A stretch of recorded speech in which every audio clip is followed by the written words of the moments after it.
سلامونه د پښتو نیوز خبر ته بخیر راغلاست. د څو ورځې راهیسې د کابل ښار امنیتي حالت تر بل هر وخت ډېر خراب شوی. د کابل ښار او د ځینو سیمو اوسېدونکو شکایت کوي چې غلو او هدفي وژنو یې ورځنی ژوند سخت کړی دی.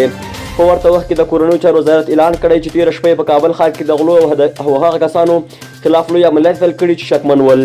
مسعود اندرابي چې نن د اساسي قانون پر منځغونډه کې خبرې کولې وویل کورنیو چارو وزارت او کشفي ارګانونو په ګډه په کابل ښار او ناحیو کې نهه میاشتني پراخ عملیات پیل کړي دي.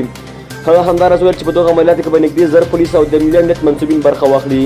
تېره شپه د کابل ښار او حوزو امنیتي مسؤلینو د کابل ښار په کوڅو او ناحیو کې د 300 رینجرو په واسطه ګزمې وکړې. د کابل اوسېدونکو د وزارت له دغو عملیاتو څخه خوښي څرګنده کړې او له کورنیو چارو وزارت څخه یې غوښتنه کړې چې دا ډول عملیات دوامداره وي تر څو مجرمین ونشي کولی چې د ښار په کوڅو کې ډاډه وګرځي. کورنیو چارو وزارت د عملیاتو خبره په داسې حال کې کوي چې د تېرې 2 میاشتې راهیسې په کابل کې د جنایي پیښو ګراف لوړ شوی و چې په پایله کې د ټولنیزو رسنیو کاروونکو د یو کمپاین په ترڅ کې چې کابل نور امن نه دی شعار پر خپلو پاڼو خپراوه چې پایله کې وزارت جدي اقداماتو ته اړ کړ. سبسکرایب مو هیر نشي.